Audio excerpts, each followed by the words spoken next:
Okay, I found some time to talk about my second song in my lessons, Working Class Hero. Assuming you've already done Knocking on Heaven's Door, I'm just going to continue from there. There isn't much new in this song. The song has fewer chords, there are just two of them, A minor and G. I think we've encountered both of those already. What's new is the way you're playing this. You're not just strumming chords, you're not just doing this. You're plucking strings individually. Does it seem like a big thing? Some people don't seem to ever do it though. Some people just strum chords their whole guitar lives. So I'd like to introduce you to the strumming idea. The way I play music and the folk music that I often play, it's always like this. This is the way you play rhythm as a folk guitar player. A lot of times is you pluck strums. There goes.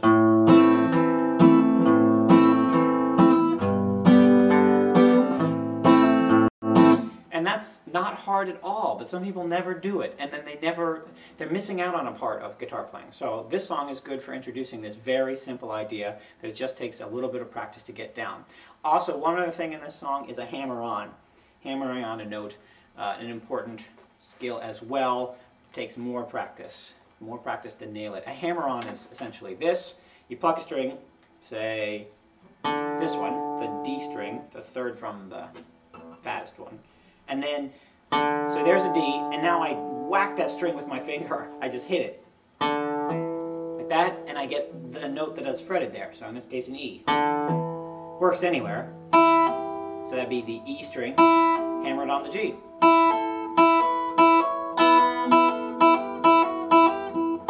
Something you do want to work on, no matter what you're going to do. You want to have the hammer on. It's a nice little technique. Allows you to play things quickly. It also is a different sound quality, and you'll see here the difference. So, Working Class Hero. Two chords, A minor, G. In terms of the count, 1, 2, 3, 4. Exactly like Knocking on Heaven's Door, most rock songs are counted that way. There are some counted in 3, and some Pink Floyd songs are different. Many others are too. But for now, it's just these 1s and 4. It begins with this A minor chord, the chord you're on most of the song. You pluck this 5th string, the A string that's right below the biggest fat string. You're going to pluck that one all by itself and then strum the chord. And that's 1 and 2 and, really. That's how we're really going to play it. 1 and 2 and 1 and 2 and 1 and 2 and, like that. That's all. So pluck it. I guess there's a little bit of a dotted thing going on. It's not really 2 and. There's a little bit of a boom, da da da.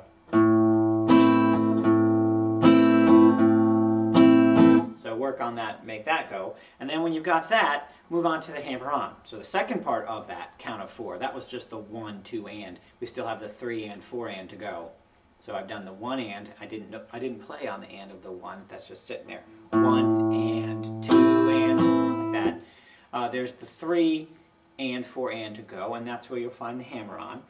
Instead of plucking the A string, the 5th one, you're going to go down to the 4th one. Still, this finger should still be in the A minor. You haven't changed chords. So it goes. And now this finger comes off of the A minor, because you want that D open.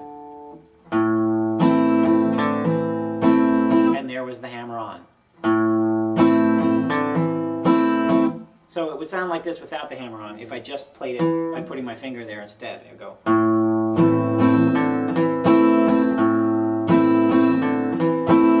So that's the difference. The hammer-on, a different sound. And to play it, shouldn't be too hard. It would be 3 and 4 and, or whatever the little dotted feel is to it. Da da da da. The hammer-on just sounds better. It's cooler. It's what John Lennon did for one thing, and it's just better. So again, it's 1 and 2 and 3 and 4 and 1 and 2 and 3 and 4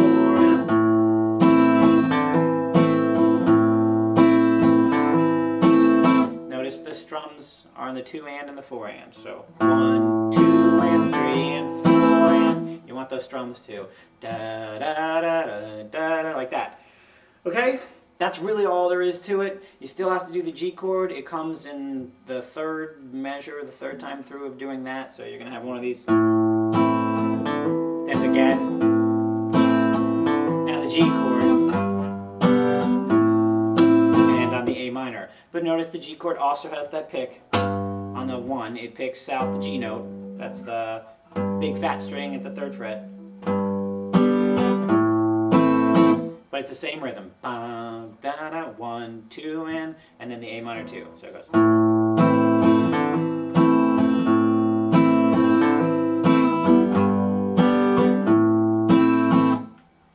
Interesting. So that's just one measure when you do those two together. So that's it. You got to get that G, and then the A. And did I mention that? There's the A on the last one. So the same A that you had at the beginning.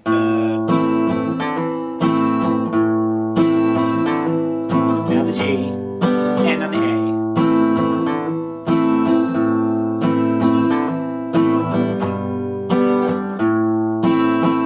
And that's it. That's the idea. And now where does the song go? Well, first of all, I'm pretty sure that when John Lennon does this, he starts off this song just staying on this for a while before he starts to sing. I do it too, so I can remember the words. Until I have the words in my head, I'm doing this. As soon as you're born, they make you feel small.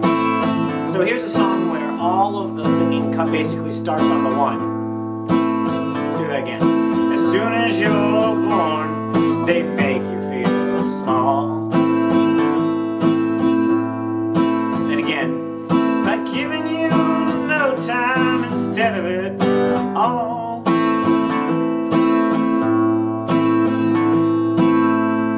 And that's it. Now you just have to know all the lyrics, and it just does that the whole time. Actually, I guess there is one thing at the very end. Instead of plucking the A string, he plucks the big E string and he makes it real loud. That's how the song ends. So it's a pluck in the string and then a chord. The little extra piece here that gives this song a little feel, besides the great lyrics and the great singing and all the John Lennon-y stuff, is that hammer-on. You want that.